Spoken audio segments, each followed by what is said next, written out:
I didn't save him because he was powerful. I saved him because he was running out of air, and I knew exactly what that felt like. The night it happened, the rain came down in sheets, so heavy it turned the streets into rivers and the sidewalks into mirrors of broken light. And I remember thinking that nobody would notice if I disappeared in a storm like that. Just another kid sleeping under a bridge, just another shadow people stepped over without seeing. I had wedged myself between two concrete pillars with a torn blanket I'd found behind a diner, trying to stay dry, counting the seconds between thunder like it meant something, like it could measure how long I had left before everything finally gave out. That's when I heard it, a dull, uneven sound, like someone knocking from very far away, too weak to be real, too steady to ignore. At first I thought it was the pipes or the wind pushing debris around, but then it came again, slower this time, deliberate, like a heartbeat buried under dirt. I held my breath without realizing it, listening, my ears straining past the rain, past the rumble of traffic overhead, until there was nothing else in the world except that sound. I stood up, my shoes already soaked through, and followed it across the muddy ground behind the bridge where construction crews had left piles of loose soil and broken boards, places nobody checked because nobody cared. The sound stopped for a second and my chest tightened, a strange panic rising in me. Like if it disappeared I'd lose something I hadn't even found yet. And then it came again, weaker, almost gone. I dropped to my knees and pressed my hand against the ground, feeling the vibration before I could hear it again, and that's when I knew. Someone was down there. I didn't think about it, didn't stop to wonder who or why or what kind of trouble I was stepping into. I just started digging, my fingers clawing through wet dirt that stuck under my nails and turned my hands numb, the cold biting into my skin as I worked faster, harder, like if I slowed down even for a second the sound would disappear for good. The rain soaked through my clothes, ran down my face, mixed with the mud until I couldn't tell where anything ended, but I kept going, scraping, pulling, throwing dirt aside until my hands hit something solid. Wood, smooth and wrong, like it didn't belong underground. My breath caught, my heart pounding so loud I almost missed the faint sound from beneath it, weaker now, barely there. I pressed my ear against the surface, ignoring the cold, ignoring the fear creeping up my spine, and I heard it again, a single, fragile knock.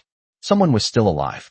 And in that moment, under a storm that made the whole world feel like it was washing away, I realized I wasn't alone down there anymore.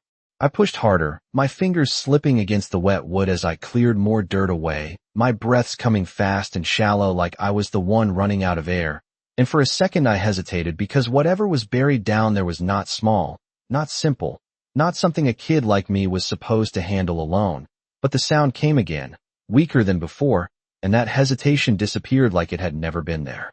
I dug around the edges, feeling for anything I could grip, until I found a seam where the wood shifted slightly under pressure, and I pressed both hands against it, my shoulders straining as I tried to move it, but it would not budge at first, like the ground itself was holding it down, refusing to let go. I leaned back, wiped the rain out of my eyes, and tried again, pushing with everything I had. And this time it gave just enough for muddy water to seep through the crack, followed by a thin, desperate rush of air that sounded like a gasp from somewhere deep below. That sound hit me harder than anything else because it was not just noise anymore. It was a person, someone who was still fighting to stay alive. And suddenly I was not just digging, I was racing something I could not see. I widened the opening inch by inch, my hands shaking from the cold and the effort, until finally the wood shifted enough for me to pry it up, the weight heavier than I expected, and when it lifted, even just a little, the first thing I saw was darkness, and then a pair of eyes looking straight up at me. They were sharp, focused, not panicked the way I thought they would be, but aware, calculating, like the man beneath the ground was already assessing me the moment he could breathe again. His chest rose sharply as fresh air reached him, a controlled inhale that told me he had been holding on longer than anyone should have. And I realized then that this was not just any man.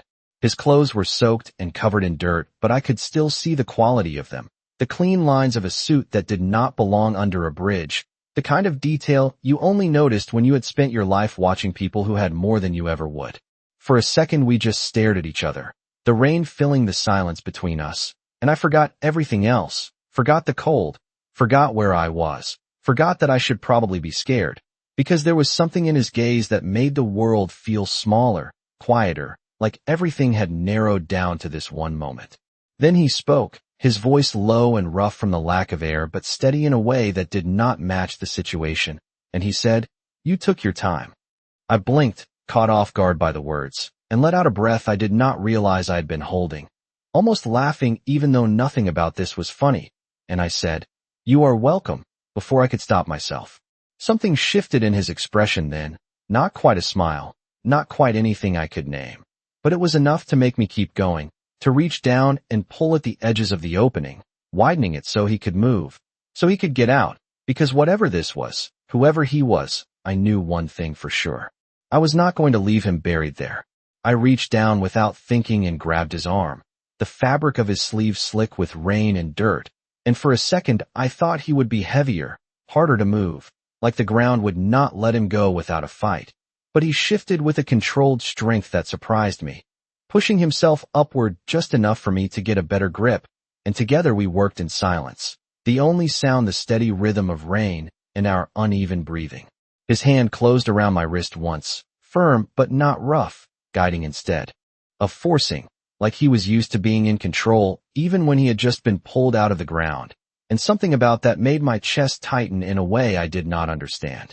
When he finally pulled himself free, he did not collapse the way I expected, did not gasp or panic. He simply sat there for a second, shoulders rising and falling as he took in the air, his eyes scanning the space around us with a sharpness that felt out of place under a bridge at 2 a.m. I leaned back on my heels, my hands shaking now that I had stopped moving, the adrenaline fading just enough for the cold to settle in, and I realized I was staring at him, trying to figure out who he was, why someone like him would be buried out here where nobody would find him. He noticed, of course he noticed, his gaze shifting back to me with that same quiet intensity, and for a moment I felt like I was the one being pulled apart, like he could see every piece of my life just by looking. "What is your name?" he asked, his voice steadier now, deeper, like the air had brought something back to him that had never really been gone. "Ethan," I said, before I could think about whether I should answer at all, because something about him made lying feel pointless.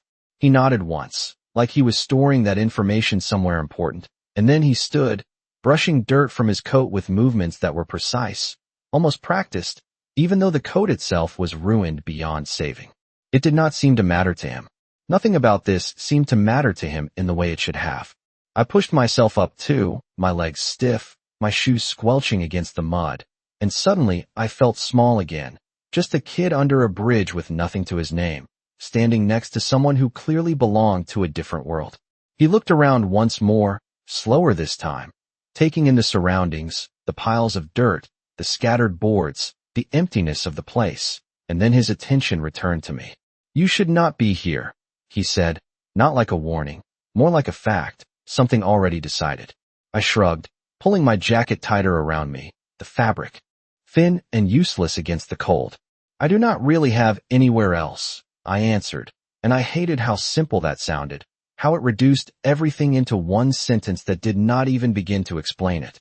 For a second, something shifted in his expression again, so brief I almost missed it, like a crack in something solid, and then it was gone, replaced by that same controlled calm.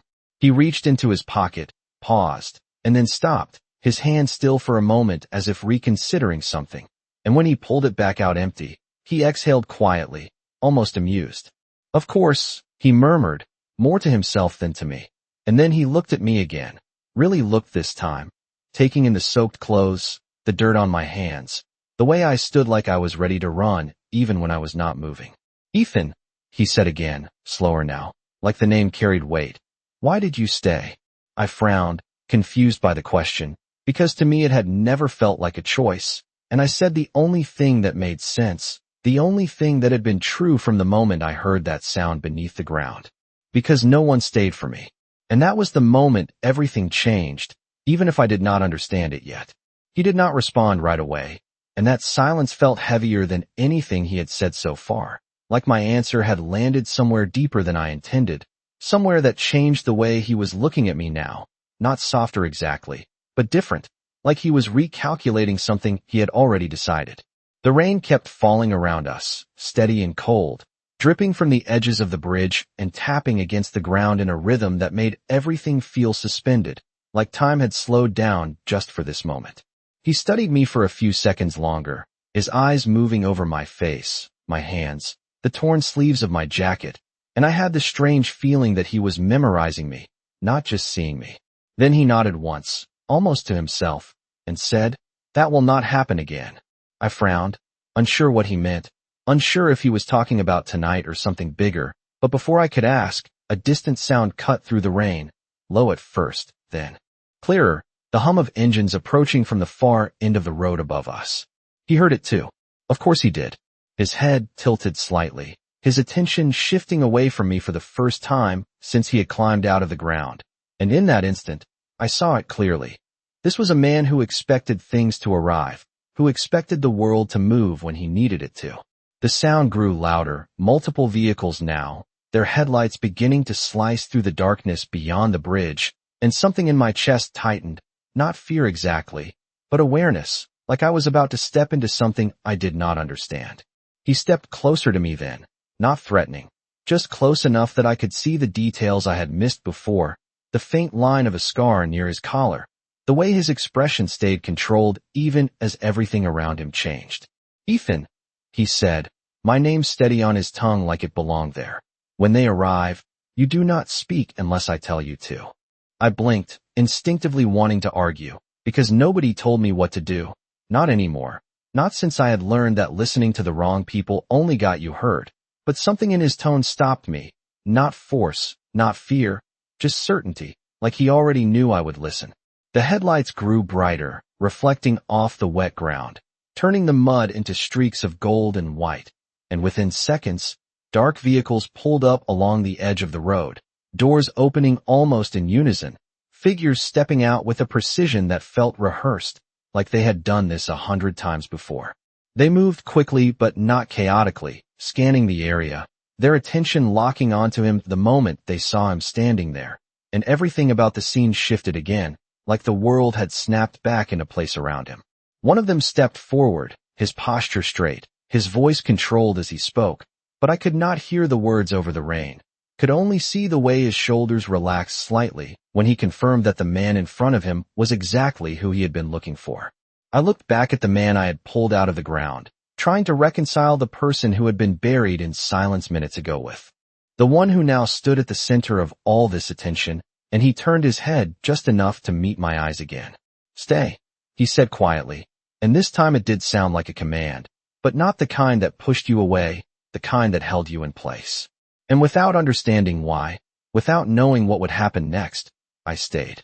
The men moved around him like the rain did, constant and controlled, never touching unless necessary, never speaking louder than they had to.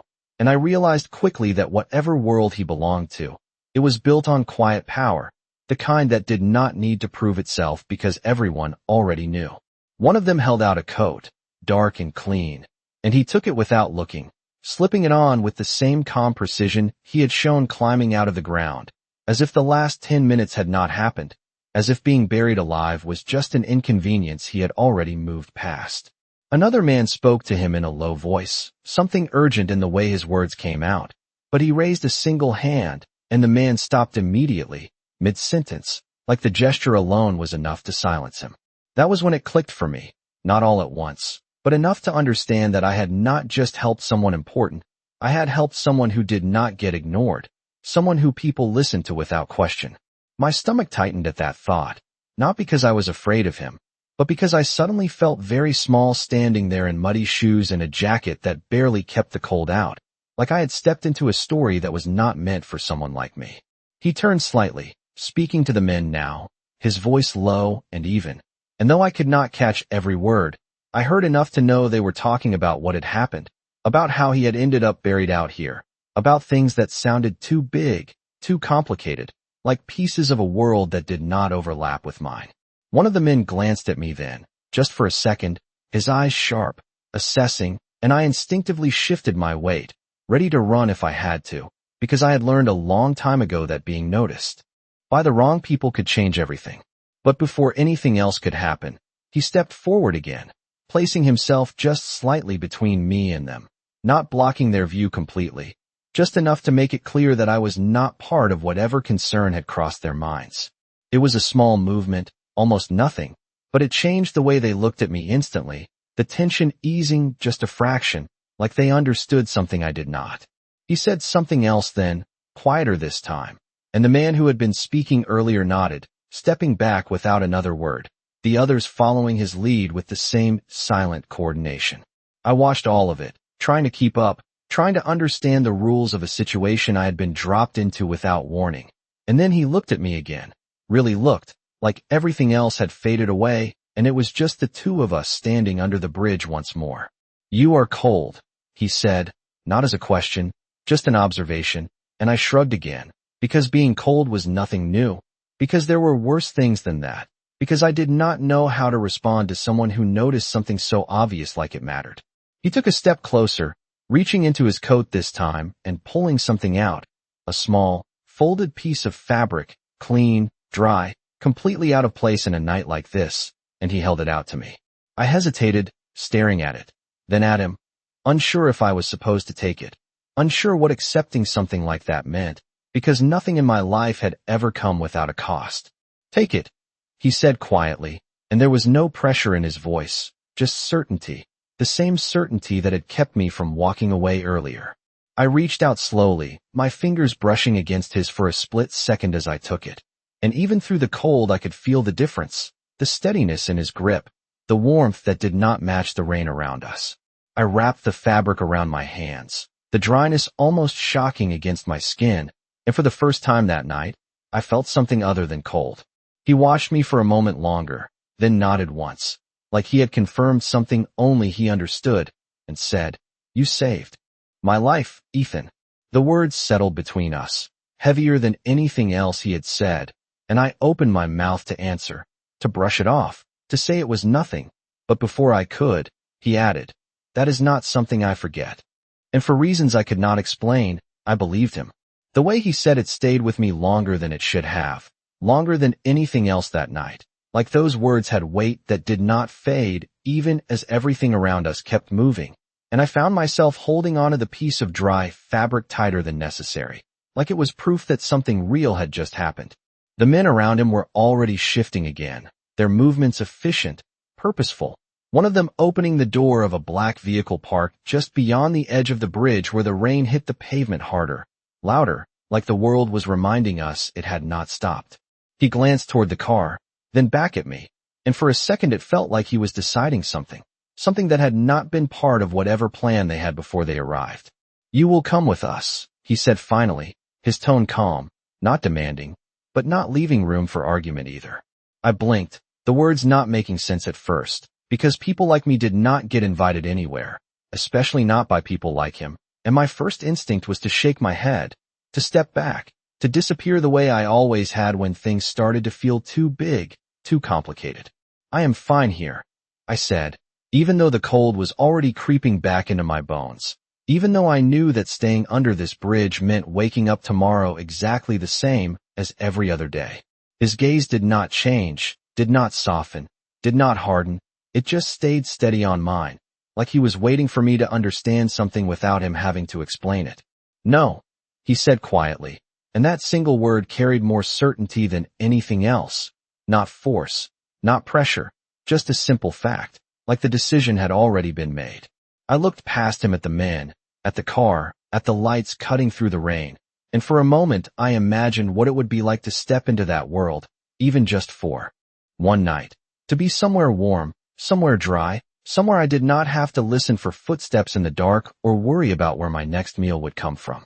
But then another thought followed right behind it, sharper, more familiar, reminding me that nothing came for free, that every choice had a cost, especially when it involved people who moved like this, who spoke like this, who made decisions without asking. "Why?" I asked, my voice quieter than I intended, because I needed to hear him say it, needed to understand what I was stepping into if I took even one step closer. He did not answer right away, and for a second I thought he would ignore the question completely, but then he took a breath, slow and controlled, and said, "Because you are no longer invisible." The words hit me harder than the cold, harder than the rain, because invisibility had been the only thing that kept me safe, The only thing that let me survive without anyone noticing, without anyone caring enough to make things worse. I shook my head instinctively, taking a step back this time, my grip tightening around the fabric in my hands. I do not want that, I said, because being seen meant being vulnerable, meant being part of something I could not control. His expression shifted just slightly, not disappointment, not frustration, something closer to understanding, like he knew exactly why I was hesitating. You already chose, he said, his voice still quiet, still steady, when you stayed. The rain seemed louder after that, the space between us heavier, and I realized he was right in a way I could not argue with, because the moment I had started digging, the moment I had refused to walk away, something had changed whether I wanted it to or not. I looked at the car again, then back at him, and for the first time since this all started, I felt something unfamiliar settle in my chest, not fear, not exactly, something closer to the edge of a decision I could not take back. And before I could talk myself out of it, before I could let the fear win the way it always had before, I nodded, just once, small but enough, and stepped toward him. The moment I stepped toward him, everything else seemed to fall into place like it had. Been waiting for that one decision, the men shifting without needing to be told, the door of the car opening wider, the space around me changing in a way I could feel even before I fully understood it. I hesitated just once at the edge of the light, looking back at the place under the bridge where I had spent so many nights, the concrete, the shadows, the small corner that had been mine in a way nothing else ever was. And for a second, I wondered if I was making a mistake, if I was walking away from the only thing I knew into something I could not control. But then I looked at him again, at the way he stood there like the storm did not touch him, like the world moved differently when he was in it. And I realized something I had not been able to put into words before. Staying the same had never protected me. It had only kept me stuck. So I took another step, then another, until I was close enough to see my reflection faintly in the dark surface of the car door, distorted by rain and light, barely recognizable as the kid who had been digging in the mud minutes ago. One of the men stepped aside to let me pass, his eyes flicking over me briefly, not unkind, not welcoming either, just acknowledging that I was now part of something he understood better than I did. I climbed into the car slowly, unsure of where to sit, unsure of what I was allowed to touch, the interior warm and dry in a way that felt almost unreal after the cold outside, like stepping into a different world without warning. The door closed behind me with a quiet, solid sound that seemed louder than it should have, like it sealed something in place. And for a second I just sat there, my hand still wrapped in the piece of fabric he had given me, my breath fogging faintly against the window before the warmth of the car cleared it away. He got in on the other side a moment later, the space shifting again as soon as he was inside, not because he moved much, but because everything seemed to center around him without effort. The driver spoke quietly from the front, asking something I could not hear, and he answered just as quietly, a few words that carried enough authority to set everything in motion. The car pulled away smoothly, the lights outside blurring as we moved through the rain, and I watched the bridge disappear behind us, growing smaller in the distance until it was just another shadow in a city full of them. For a while, neither of us spoke, the silence inside the car different from the silence outside, not empty, not heavy, just controlled, like it had purpose. I shifted slightly in my seat, the fabric in my hands now warm, my fingers no longer shaking, and I realized I could feel my heartbeat again, steady, not racing like before, like something inside me had settled even if I did not understand why. "Where are we going?" I asked finally, my voice quiet but clear, because if I was going to be part of this, even for a little while, I needed to know something. He turned his head just enough to look at me, his expression unreadable in the dim light, and for a second I thought he might not answer, but then he said, "Somewhere you can sleep." The simplicity of it caught me off guard, because I had expected something more complicated, something that matched everything else about him. But there was nothing complicated in the way he said it, nothing hidden, just a fact. I nodded slowly, leaning back against the seat, the exhaustion I had been ignoring all night starting to catch up with me now that I was not fighting the cold or the rain or the fear of being alone. My eyes drifted toward the window again, watching the city lights streak past, and for the first time in a long time, I felt something I had not allowed myself to feel before. Not safety. Not yet. but something close enough that I did not pull away from it. And across from me, without saying anything else, he kept watching, like he was making sure I did not disappear. The motion of the car was smooth enough that it almost did not feel like we were moving at all. Just a quiet glide through a city that looked different from behind the glass. The rain turning every streetlight into something softer, something distant, and I found myself watching it all like it belonged to someone else, like I was just passing through a version of the world I had never been allowed to see before. My head leaned back against the seat without me meaning to, the warmth wrapping around me in a way that made my muscles loosen, my grip on the fabric in my hands finally easing as the tension I had been holding onto all night began to slip away piece by piece. I did not realize how tired I was until I stopped needing to stay alert, until there was no immediate reason to listen for footsteps or raised voices or anything that meant trouble was coming. For the first time in a long time, nothing was chasing me. I glanced at him again, sitting across from me, his posture unchanged, his attention steady, like even in silence he was aware of everything. And I wondered how someone like him could exist in both worlds at once, buried in the dirt one moment, and sitting in a car like this the next without anything about him breaking in between. "Are you always this calm?" I asked before I could stop myself, the question slipping out because the contrast did not make sense to me, because I had never seen anyone stay so still when everything around them changed so quickly. He looked at me for a moment, not surprised by the question, not annoyed, just considering it like it mattered, and then he said, "Calm is a choice." I frowned slightly, turning that over in my head, because it did not feel like a choice when you were cold or hungry or alone. It felt like something that got taken from you without asking. But I did not argue, not out loud, because something told me he was not talking about the same kind of life I had lived.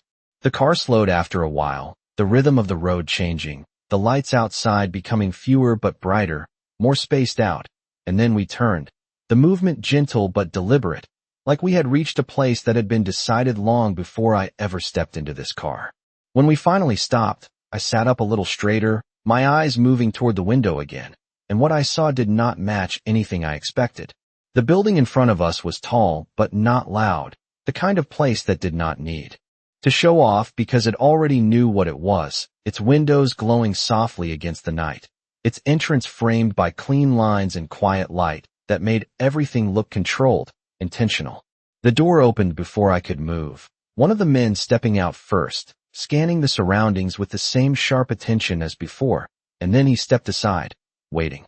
I hesitated again, just for a second, because stepping out felt bigger than stepping in had. Like this was the moment where things actually changed, where I could not pretend it was temporary anymore. He did not rush me, did not speak, but I could feel his presence there, steady, waiting for me to decide the same way he had under the bridge. So I moved, slowly at first, then more certain, placing my feet on the dry pavement, the rain now lighter, almost fading, like the storm had already done what it needed to do. The air felt different here, cleaner somehow, quieter, and as I straightened up, looking at the building again, I realized something I had not expected. I did not feel like I did not belong. Not yet. He stepped out beside me, adjusting his coat slightly, his gaze already moving toward the entrance, and then he looked back at me, just long enough to make sure I was still there. "You will be safe here tonight," he said, the words simple, direct, but carrying that same certainty that had followed him since the moment I found him. Safe. The word felt unfamiliar, like something I had heard before but never actually experienced, and I did not know if I believed it yet, but I also did not walk away. Because for the first time, I was not sure I wanted to.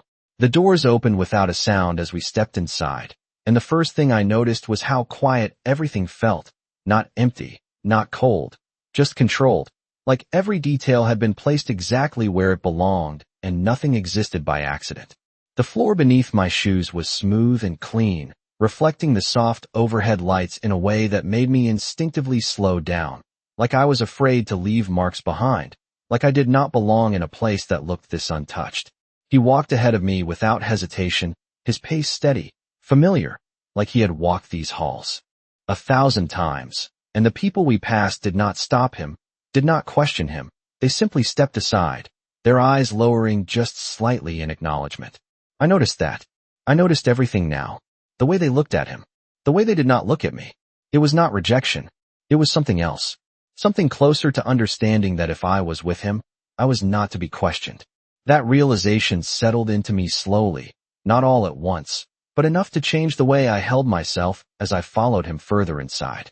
An elevator opened before we reached it, as if it had been waiting, and he stepped in, glancing back just once to make sure I was still there. I was. Of course I was. The doors closed behind us with a quiet finality, and for a moment it was just the two of us again, the outside world cut off completely. I shifted slightly, my hands no longer shaking, the fabric he had given me still wrapped around them like something I was not ready to let go of. What happens now? I asked, because the question had been building since the moment I stepped into the car, because every step since then had taken me further away from the life I knew and closer to something I could not see yet. He looked at me, really looked, not like before, not assessing, not measuring, just steady, like he had already decided the answer long before I asked the question. Now, he said, his voice low but clear, you rest.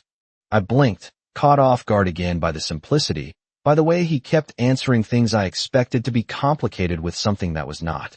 The elevator slowed, then stopped, the doors opening to a hallway that looked even quieter than the one below, the lights softer, the air warmer, like this place existed separate from everything else. He stepped out first, and I followed, my steps quieter now without me meaning them to be, like I was adjusting to the space without being told. A door opened at the end of the hall, one of the men from before already there, holding it for us, and when I stepped inside, I froze for just a second. The room was bigger than anywhere I had ever been alone, the bed clean, untouched. The kind of place you saw in pictures but never thought about stepping into yourself. And I felt something tighten in my chest again, not fear this time, something else, something I did not have a name for yet. He walked past me, setting something on the table, then turned back, his gaze settling on me one more time, steady, certain, unchanged. You are safe here, he repeated, like he knew I needed to hear it again, like he understood that one time was not enough. I nodded slowly, because I did not know what else to do, because part of me still expected this to disappear the moment I looked away, like everything good always had before. He paused at the door, his hand resting against the frame, and for a moment it looked like he was about to say something else, something more, but instead he simply said, "Sleep, Ethan." And then he left. The door closed softly behind him, and for the first time since the storm started, since the sound beneath the ground, since everything changed, I was alone again. But it did not feel the same. I stood there in the middle of the room, listening to the silence, feeling the warmth around me, the weight of everything that had happened settling into something real, something I could not ignore or undo. I looked down at my hands, still wrapped in the piece of fabric he had given me, and I realized something I had never thought before, not even once. Maybe being seen was not the same as being lost. Maybe, just this once, it meant being found.